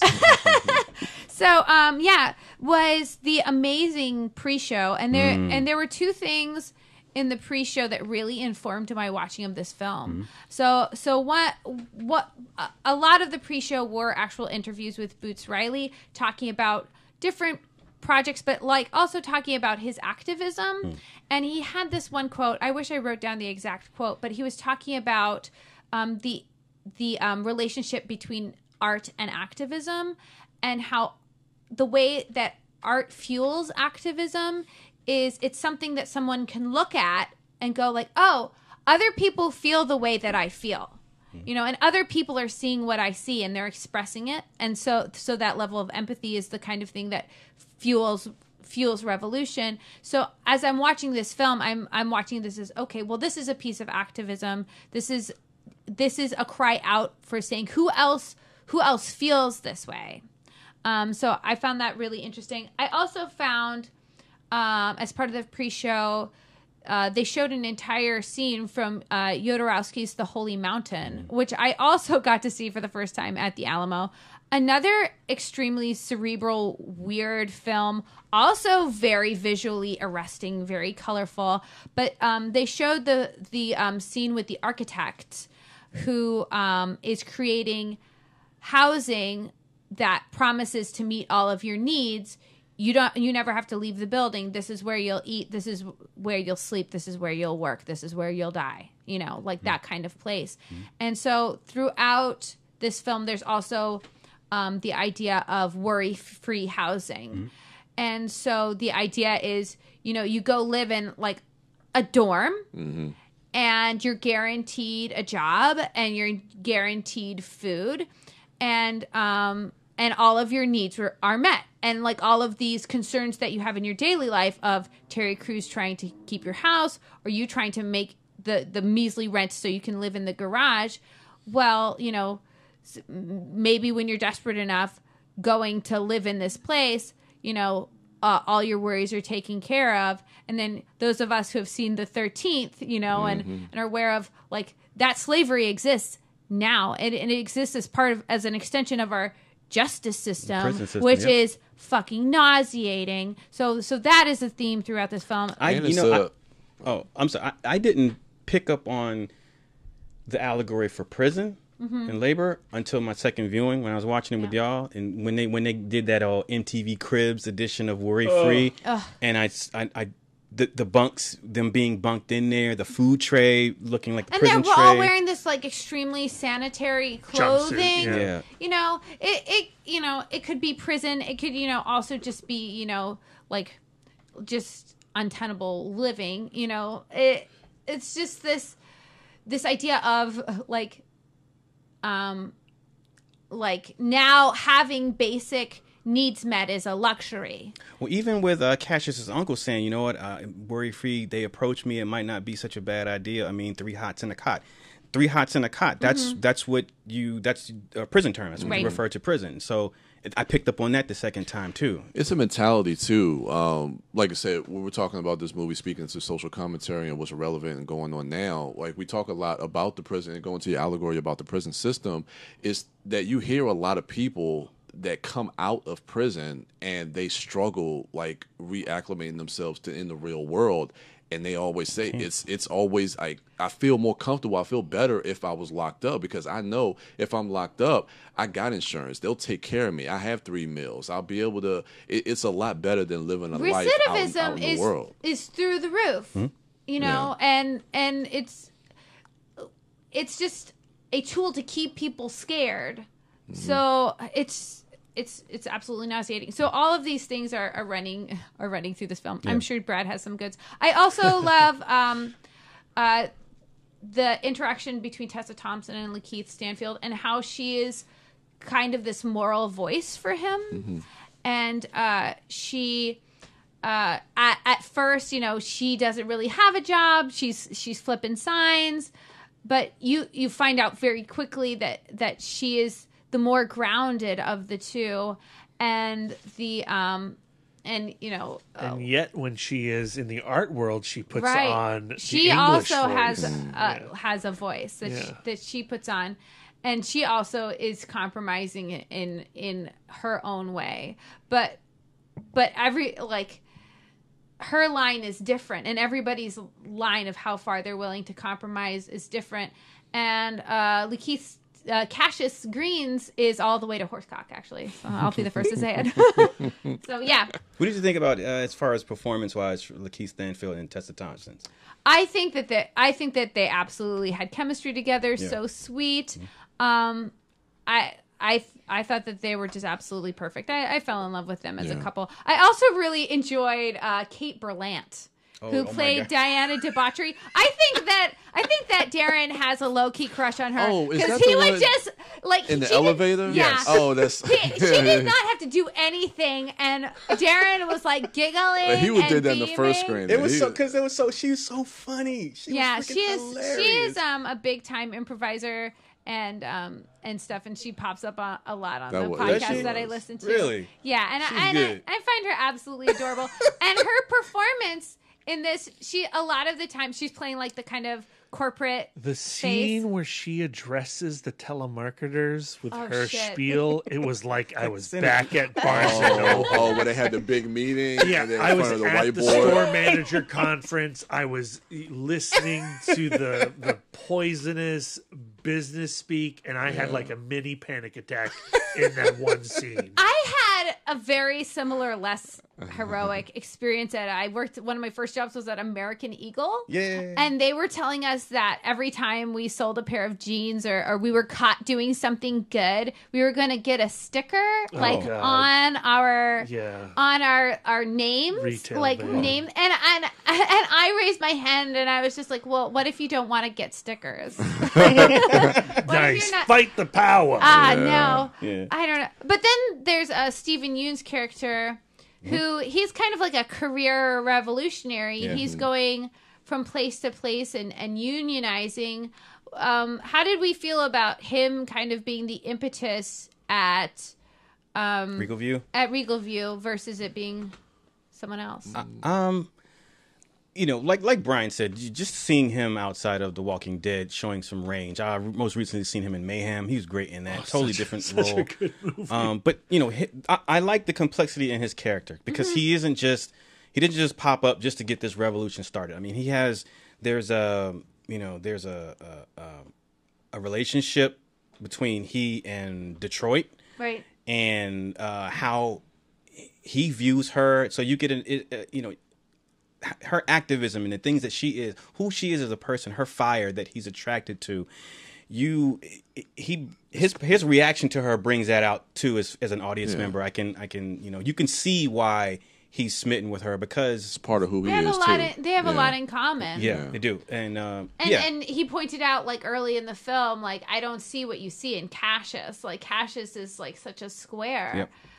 But you can see how she sees him as real, and then when he becomes unreal, she is then disgusted by him, as she should be. Yeah. So that's my good. I'm seeing Brad glaze over. All right, B. I'm not glazed over. I mean, what was the thing that we kept saying as we were walking out of that theater, Lisa? Like that movie was a lot. It's a lot. A lot. I just kept saying that over and over. That movie was a lot. That movie was a lot. And yes, I laughed. Like, it was funny, but it was the kind of like laughter I have when I, read a Donald Trump tweet. Ugh. Where you're like, oh my God, we're all so fucked.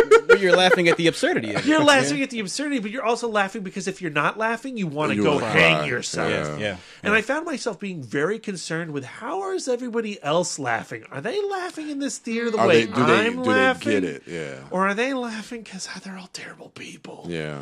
I was very aware of the audience response to this. It almost similar to Armie Hammer and that whole saying, the way you can kind of see the audience and how are they responding. Rap. Like I wanted to die in that scene. Yeah. Cassius, rap. And then when he does, it is the most heinous and truthful, awful scene in the entire movie. Like, it is brutal. The movie is brutal. It is like being punched in the balls for its entire runtime. It's and I'm laughing because like, oh, Trump, what is with this tweet you're doing? But oh my God, we're going to all die in nuclear fire. That's how I felt about this film. And that is my good. Like, it is a moving cinematic experience, and and references to Gondry and Kaufman, and yes, Jodorowsky, like, and Buñuel. Like, this is an amazing first movie. And, you were talking, Lisa, about the pre-show, and we get to see the music videos of The Coup. Mm-hmm. Like, like, oh, well, now I want to watch and experience everything Boots Riley has ever done. I know Darren and Brian were a little more familiar with him before than I was. I knew practically nothing about Boots Riley before I knew this exactly movie. nothing. And now I am with you, sir. I am on your team. I want to experience everything you do. I want to watch all your talking head programs. I want to listen to all of your music. I want to read all the books you write. But when I want we to talk watch about all the movies you this make. being his first film, he's been developing this aesthetic for years. You see it in his films, you see it in his music videos, but also like you hear it in the way that he speaks. He's been developing his activism in his lyrics. They're very provocative and evocative, and so like all of the art that he's made has culminated in this piece, but and then the thing whatever is, he does when next. I got done with the movie, 10 times out of 10, with the exception of this specific film, credits are happening. I'm on Letterboxd. Yeah. I'm putting in my rating. Yeah. I did not rate this film until I was in my bed before sleeping. Yeah. Because I wasn't comfortable with like do I love this movie or does this movie just make me feel like garbage? Yeah. And it really bothered me, the film did. But I think it's supposed to because the truths of the film are bothersome in real life. And we, this is living in the society that we're living in, I feel like art is becoming more aggressive and more angry and responsive to the world we're living in, and I love that, and I love seeing that. But this is really the first movie of that genre, of that responsive activism filmmaking that bothered me. That I ended it and I was not like, I'm so happy. I like Lisa's talking about being exhilarated. I wasn't exhilarated. Right. He was bothered. Truly bothered by the film. Yeah. And I think going back to what I said earlier, it was about the people watching the movie around me. Like these like 5 people on my right who are just plowing through wine and yucking it up. And but even as they were leaving, well, some of them weren't, and even as they were leaving, you could tell by the chatter, people just going like that was a weird movie, and just walking out, but but I don't know. But they're not; those people are not your responsibility while you're watching. No, this of course film. not. Of course not. But I mean, I could not help but be like, I'm looking forward to watching this movie at home by myself. and I love being in a communal experience. I love being in a movie theater. That's the place I feel like all cinema should be experienced. But I don't know if I know how I feel about this movie until I'm at home with it. Right. Well, Brad, the movie is sorry to bother you. Yeah, you're right. And I love, and in this conversation that we're talking about it, I love the fact that movie is titled that, because it's basically telling people to, look, this is going to be uncomfortable, but y'all need to wake up, because this is reality. So I kind of like to play on what he's trying to say in this film. It's also the fact that minorities, Black people, feel like they constantly have to apologize for their existence. Exactly. And I like the fact that this film has that, sorry to bother you, but look at what's happening. Mm-hmm. Yeah. Look at what we're going to become. Lisa made a quick reference to horsecock. And we haven't really talked about the turn of this film yet. And I don't want to get to that You don't want to bring yet. up the horsecock? No, I don't want to I want Darren to say his thing. And then I want to talk about the turn, or maybe Darren can bring up the turn. We could. I don't know what Darren wants to say. No matter what happens, we'll talk about the turn. We'll get to the third act. We're going to talk about it. Yeah, it is but so great. Again, listeners, if you've listened to this point and you have not, if you're like horsecock, what could this possibly mean? And then you're like, cliffhanger. I don't want to go see this film because Brad's obviously upset, and it was too much for him. please watch the movie, or at least just shut off. Like, do not go beyond this point, because I don't want to talk about the turn if you have not seen the movie. So please, go away, watch the movie. And when you see it, you will understand why we're begging you. All right, Darren, you're good, sir. So, everything you all mentioned, of course, my good is Boots Riley's voice. That's probably like my number one. To think we got this movie in the same year that we get Jordan Peele's unique voice. We get Ryan Coogler standing on the top of the mountain, ushering in a new era of superhero color. And, all very different voices. All very different voices. But, I can't remember what article it was, what movie you were reviewing, Brad, but the movie was not angry enough for you. And you said you wanted your filmmaking, you wanted the anger based on where we are in society now. And I also don't know. I know what you're talking about, but I also don't know what you're talking about. And Boots Riley has answered your call, I think, and I feel that it's great. Yeah. Because you have to take it like a horse cock. It's a lot to take. All right, let me just. Armie Hammer is another good. His Steve Lift. Yeah. You wanted to mention him earlier on, Lisa, and just his character. There's a scene. All right, this is we're going to get into spoilers now. I'm going to bring up why Brad keeps mentioning horsecock, right? Yeah, Lisa Brad mentioned horsecock first. Stop bringing up horsecock. It's like it's a ridiculous thing to talk about. All right, and so the turn of the film is another one of my good, and that's why I'm going to bring it up right now. So initially, Lisa was talking about the marketing of the film and the trailer being an extension of the film, and this film and the marketing for it being so generous as to withhold everything. Also because it's just so much.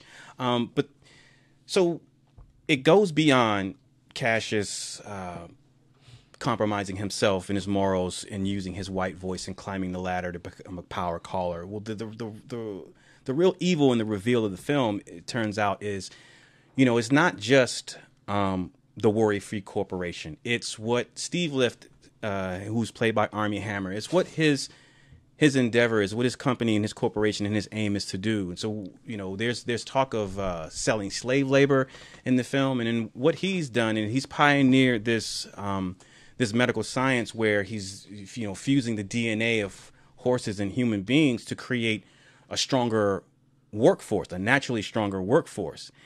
And the way that this is revealed in the film, Lakeith Stanfield has made it to the top. He's been invited to the big house, having this really, this party, and there's all manner of drugs and women there. That's where he's paraded in front of a group of white people and asked to sing or rap or tell a story of some violent, you had to have busted cap or whatever. Yeah.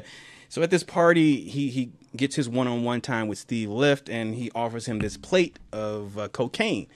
On this plate, there's Bobo, the horse, right there. So you don't think anything of it, but it's just funny that he's got a plate with a horse head on it. Mr. Bobo, right? But then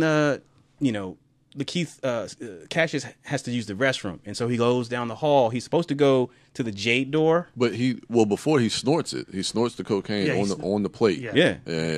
And then so when he goes to the restroom, there's someone in there in the stall, and he's asking for help, and not the Jade door. Hesitantly he goes and he opens this door, and a horseman falls out, a hybrid, and it's a practical effect, firstly, which is another good on my list. Scary as shit. It's scary as shit. Because up until this point, while we do have the heightened sense of realism and the absurdist stuff, Cassius dropping into the living room, and that's just a visual metaphor, right? So you can kind of get that, right? So even with all of that, we get to this moment, and Boots Riley says, all right, I'm going to take this shit up another notch. I'm going to take it to the next level. And it's something that's completely unexpected. But when you think about things that are said and spoken and shown earlier in the film, there's an interview with Steve Lift earlier on when he's on TV, and he says, what did he say? I took notes. He said, my my handwriting is so messed up. He said we're transforming life itself. He said I'm not selling slave labor. Like I'm appalled to even be accused of that. It's like what we're doing here is important. We're transforming life itself, and he literally is. He's transforming men into horses, right? And so, this moment happens. This horseman falls out of the stall. Again, a practical effect. So he's a very large stature, huge muscular body. And if you look at the end credits, it's Tom Woodruff Jr. who's doing the Predator, who's done, Alien films. And I think Forrest Whitaker is one of the voices. He plays Demetrius. Because he executive produced the film. Yeah. So anyway, it's an awesome effect. It is, and the horse cock comes because it's out. Like he's nude, he's naked when he falls to the floor. And if I recall, he's chained. Yeah. Yeah. So so this moment, this is another one of my good. Pain. He's in pain. In pain. Agony. Yeah. And another one of my good is as soon as we sit down in the theater, I'm waiting for this moment because I need Brad's reaction to it. And so his reaction to it and the whole turn, he just looks over to me. He's like, dude. And so, that was one of my good. But, when that happens, Lisa, of course, like your mind's blown, you're taken by surprise. But like, how did that resonate with you? How did that feel like? I mean, like when you first see it, I was like, I did not know what this movie fucking was. Right. I mean, my mind was totally blown and grossed out at the same time. I mean, it's gross and it's horrible, but and you're not like, ooh, do I want to go here? Like, is this what I want? No, definitely not. Yeah. But then it's made worse by the following scene when Steve Lift tries to explain. Oh man, I just didn't want you to think I was crazy. If you'd just watched this movie, you wouldn't have been afraid. So he puts on this video, a claymation video. Yeah, like Rankin Bass's worst nightmare. Yeah, and that's another one of my good. The fact that is in the movie as well. I just love that. Again, Tessa Thompson's performance, the scene with who's on windshield wiper duty tonight, and I just found that so sweet. It just showed that they have less than other people, or they're at the bottom and they're trying to fight their way up, but they have each other and they're happy, and so. And they're not ashamed. I love that. I like the camaraderie. Another good is. I think that Cassius is ashamed, and I think that is why he is the one who sinks the deepest, who compromises the most. Yeah. Because even his friend who got him the job, bless you. Salvador. Yeah, Salvador. Even his friend who got him the job, didn't go to the lengths that he went to become a power caller. Yeah. Another one of my good. I'll let this be the last one. So the scene between Cassius and Salvador, when Cassius has been made a power caller, Stephen Yeun's character Squeeze he's organized this revolt. He's organized this protest, and everyone's agreed, including Cassius initially, to stand their ground and stand together in solidarity. But Cassius gets offered the power caller position. He gets promoted, and he's walking to work one day, and the group are outside, and they're like, "Hey, man, what are you doing? Are you with us or not?" And Cassius is like, "Look, I'll root for you on the sidelines, but that's not my fight."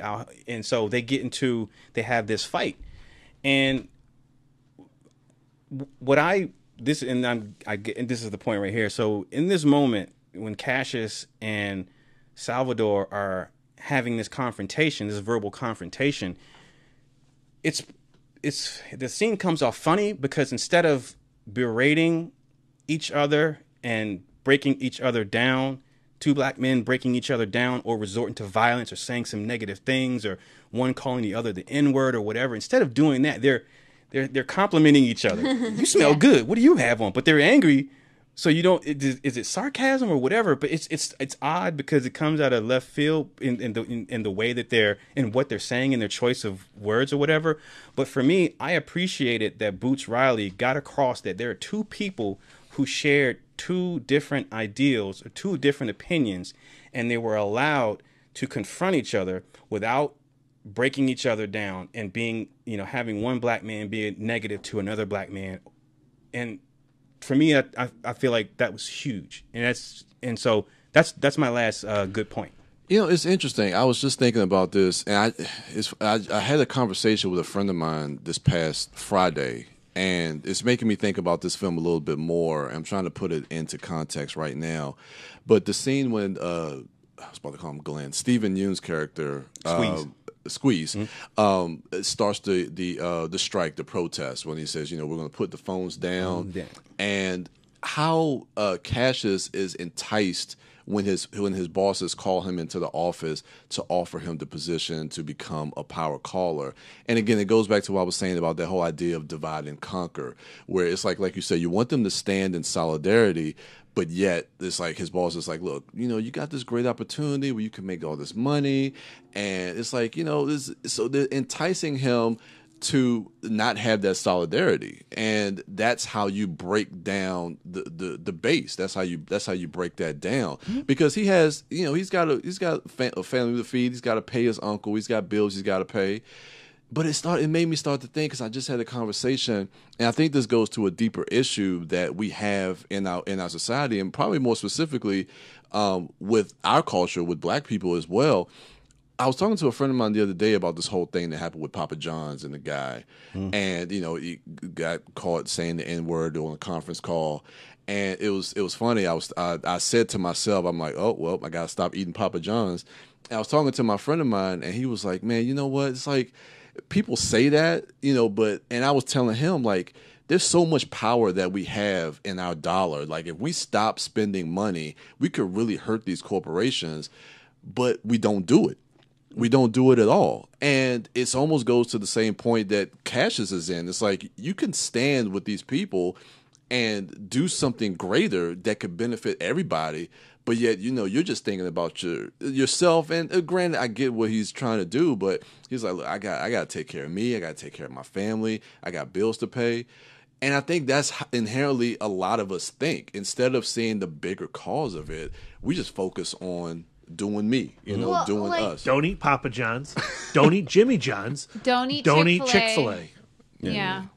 I mean, like, you can really go into a rabbit hole of going into corporations and who has done something evil, and that's really scary. And don't live in America. Yeah, it's true though. It's true. Yeah. Before we move on to basically skip this section, but before we skip over the bad section, before we get to the bad section, is there anything anyone else has as far as the good? Just to reiterate, Armie Hammer. Yeah. Oh, yes. He was great. He is incredibly entertaining and engaging. Yes. And terrifying. A terrifying, ugly, atrocious role.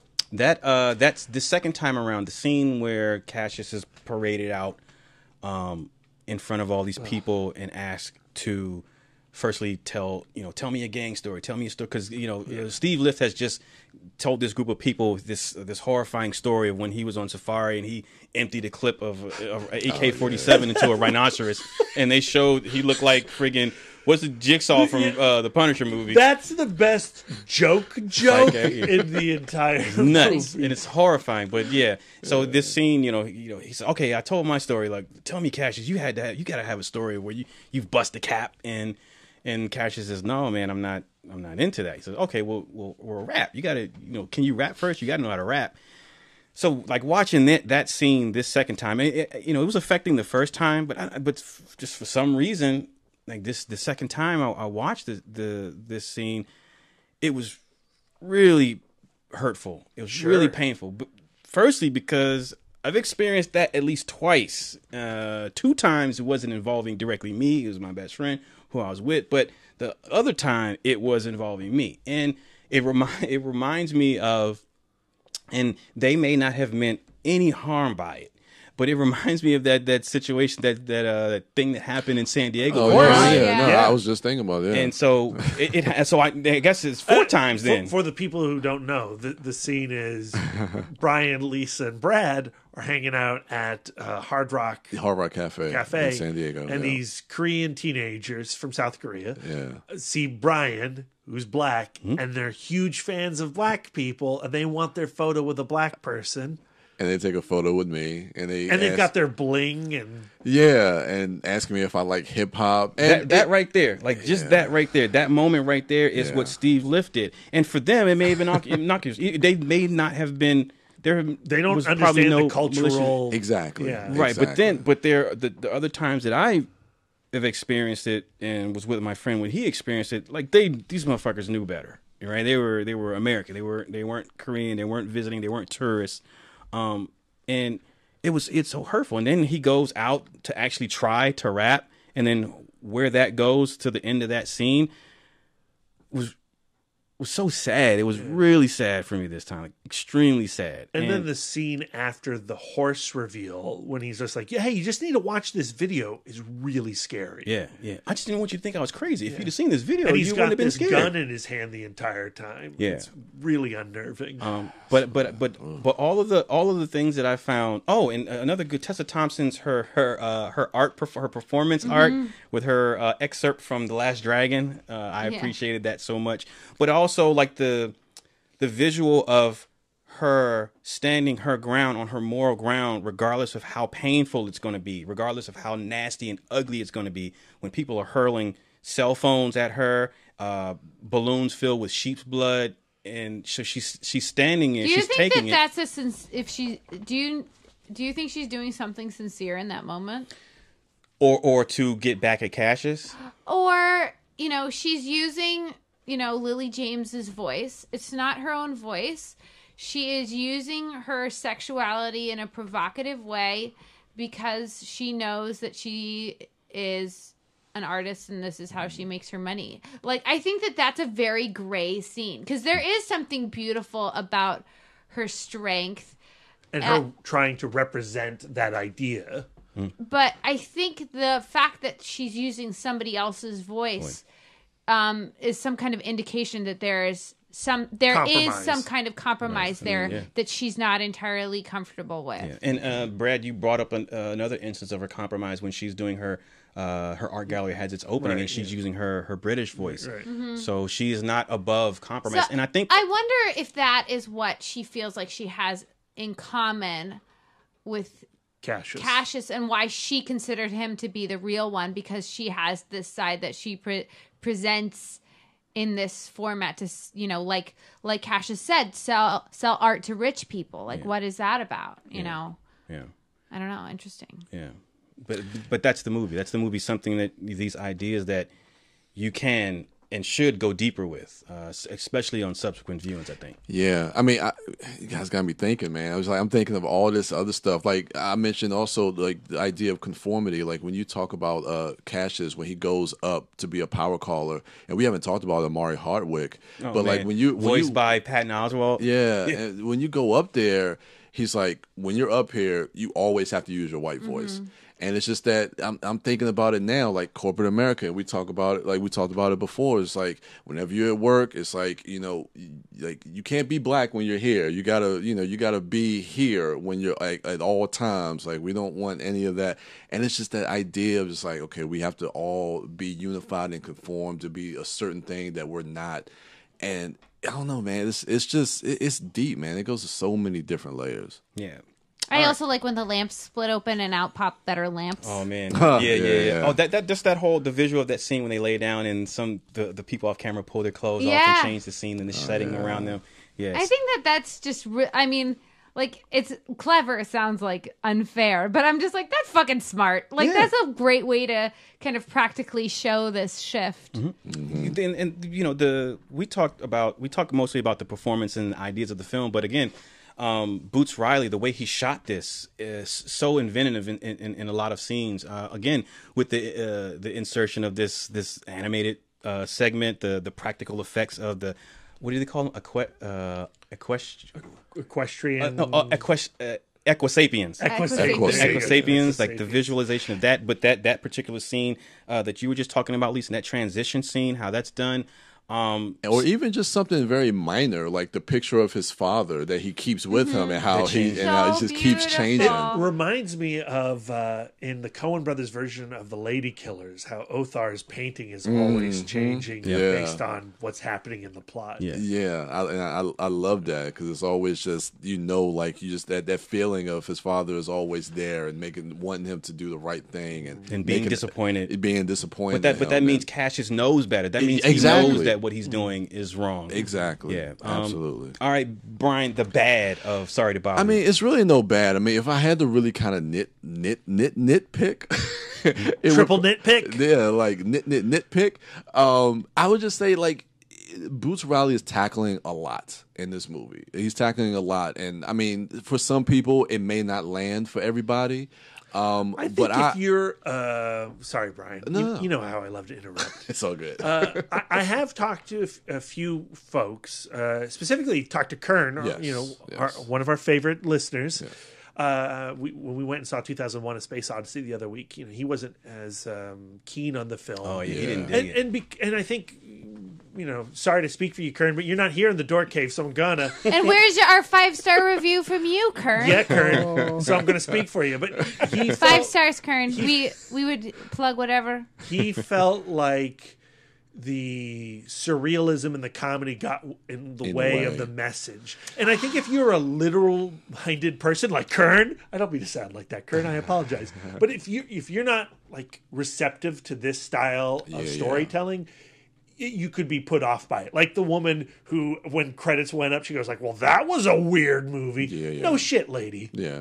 I think the humor, I think if you took the humor out of it and the hyper realism, I think it would make this movie unwatchable. And I don't mean like in a bad way. I just mean because it's hard to watch right now. I mean, just so painful. I think that humor, that levity is kind of, you kind of need that. But not only the levity, but the magical realism of it. Right. Like there's a version of this film that, doesn't have horsemen in it, that doesn't have a literal white voice in it. There is a version of that movie. But that movie is just walking around the streets right now. It's called reality. Right. And it sucks. Yeah. And it's more scary. But to go with what Brian was saying, with it being this movie being so dense and packed with these different themes and ideas, for one, normally cinematically we're trained to say, okay, what's the theme of the you can tackle a few issues here, but what's the main thing? But I think with Boots Riley and what I appreciate about this film is with it having all of these things in there is one, it doesn't feel aimless. It doesn't feel like he got lost trying to incorporate all these ideas. Everything ties back together. It does. There's not one reference that is made that does not come back and be critical to the story. I love movies like that. I think the movie it's so aggressive. It's so like in your face that I think it's either people are going to be all in on this film, or it's going to push people away. To me, it's when you watch a film like this, or The Discreet Charm of the Bourgeoisie, like Buñuel, right, or The Holy Mountain. Those are movies that use fantasy elements to seriously cut at what is wrong in the state of the world. Yeah. And you need a razor edge of fantasy to achieve that level of critique. And with it being so many different ideas in the movie, but that's the world, that's the real life. There are thousands of problems with our society today. So if you're going to be honest in addressing it, and again, like he said at the Q&A, and like I said when I brought this movie up on my Weekend Dork last time, Boots Riley was just saying that I'm not trying to just have a movie with 1,000 messages. I'm just giving you my viewpoint. This is what I see. I see all these things in our society. Well, it goes back to what that interview from the pre-show. This movie really isn't for, to teach white people what it's like to be a black person. It's for other people to watch this movie and say, I feel that. Yeah. Let's have a revolution. That's what the movie is about, I think. Yeah. All right, Lisa, you're bad. Rhetorical question. Was that a bad segment? Oh, okay. No, I think it is a tough watch. Yeah, and I would, I would say, I think that, somebody could say that a bad would be this movie's fucking weird. It is weird. And I can see, Lisa in less open places. Because, there's sometimes I can go and I can see a movie and I go, oh, it turns out that I'm not open today. And I can't take, I don't give the movie permission to make me feel like this. I was in a very open place when I went to see this movie. Yeah. It spoke to me and inspired me in how creative it was and how it used these thinly veiled, metaphors and references to present its message. But I can see, maybe a Lisa who slept on the wrong side of the bed or is having some feels watching that movie and going, like, yes, I get it, I understand it, but fuck you for making me feel this. I'm not in a place to look at this right now. Yeah. But that's not my bad. My bad is Keith Stanfield's posture in the beginning of the movie, but it's also kind of a good because it shows that he is not comfortable. The character Cassius is not comfortable in his own skin, and that's why he walks like a letter C. It's funny you mentioned that because I noticed that too in the film, his posture. But it makes you think about your posture. Like, what am I presenting to the world? So yes, that's fine. That's my bad. What about you, B? I gotta give props to Lisa for coming up with a kind of bad. I didn't do that level of thinking. Yeah. I really don't have a bad. Yeah. I ultimately landed on like 4 stars on this film on Letterboxd. Yeah. I'm like, well, why did I give it 4 stars? For me, 4 stars means I loved it. 5 stars is a masterpiece, and I wouldn't change a frame. So there must be a frame in this movie that I would change. Okay, what is that frame? Oh shit, I don't have one. It's a 5-star movie. Nice. Yeah. It's weird you say that when you talked about your Letterboxd, because I know when we saw it at AFI Silver, I originally gave it 3.5. And like driving home and thinking about it, like later that night, I bumped it up to 4. And I was like, it's one of those movies you really have to sit with. Yeah. And also talk about. I love talking about this movie. Yeah. If this movie, if no other movie does, this movie definitely warrants discussion because we're talking about us. We're talking about ourselves. But I mean, I agree with what Lisa was saying, what Brian was saying. This is a type of film where a certain film goer goes like, I don't believe in that type of filmmaking. Yeah. Like I don't that style of filmmaking. I just roll my eyes at and I push it away. Yeah. Like my dad is not going to watch Sorry to Bother You because it's just like that's not how his brain works. Yeah. He linear, yeah. Sports, soccer. All right, I don't have a bad. So I'm not gonna. I guess only bad. I want more Terry Crews. Yeah. I love that there is the element of Terry Crews, his uncle's house, because very early in the film, he takes this job and he is able to save that house. Yep. Yeah, that's right. But then you're forced to go like, well, to what end? True. Terry Crews, could there have been another way that he helped his uncle? Right. What else could have been done? Or he goes into worry free. If he goes into worry free, like preventing him from going to worry free, is that worth compromising and committing evil elsewhere? Exactly. Is that worth being a fucking shill for worry free? Right. Yeah. I would hope not. Yeah. Brian, the ugly. Them Equisapiens are beautiful. Don't you even start? I know, man. I really it's easy to kind of go towards that, but I mean, I just appreciate the practical effects of it, man. Dude. I mean, of course they had a low budget, but to see that when we saw it the first time at AFI, I was like, oh, that's pretty damn cool. You just want to like high five Boots Riley for doing this. That's pretty damn cool. Yeah. That was cool. So I like my high five. It's double high fiving. Which this movie has the best high five montage. Yeah. He's making. Yeah. All right, Lisa, the ugly. I would say Lakeith Stanfield covered in shit, human shit. Oh yeah, that's right. Being on that show. I like. You were covering your eyes. I covered my eyes for that. I did take a little peek, and I was like, it's not as bad as I thought it was going to be, but it's still gross because I certainly didn't want. Like, I closed my eyes at the scene in Shawshank Redemption when they're going through the sewer. Andy Dufresne. It's not like. It's not as bad as V, vomiting. This hit me when you was talking about him covered in shit. Do you think that scene mirrors Tessa Thompson, her taking the hits to the face and then having shit being thrown on her, disgusting stuff? Because he got beat up and then he was covered just to get his message out, that's too. True. Oh, that's true. Huh. Oh, that's interesting. Okay, sorry. But anyway, him covered in shit, he looked kind of like...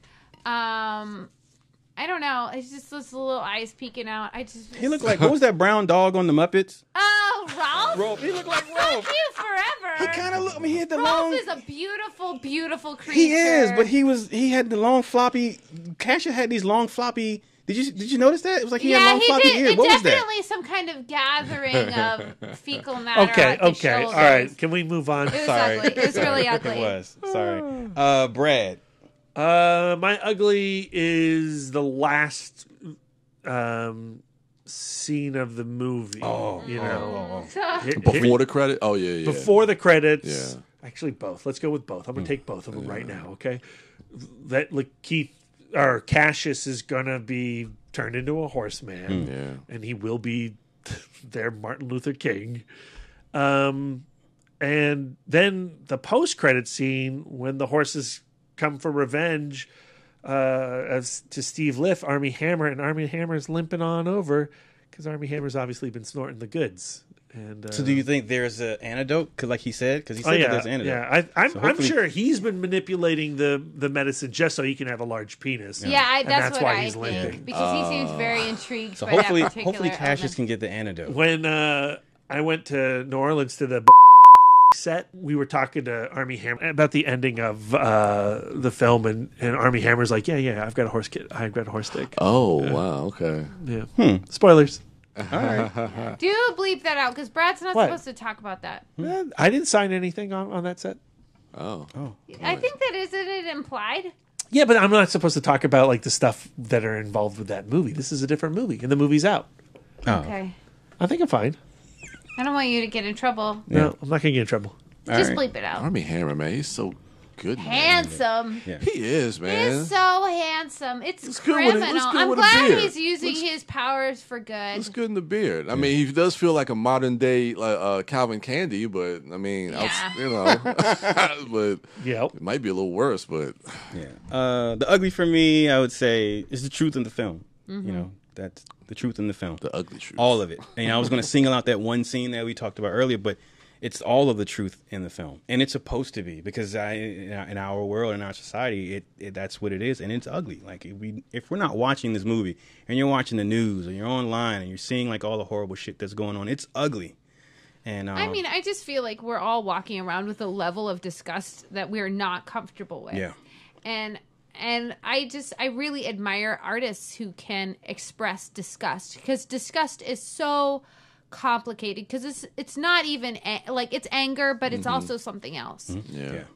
So that's it. That's our review cast for Sorry to Bother You.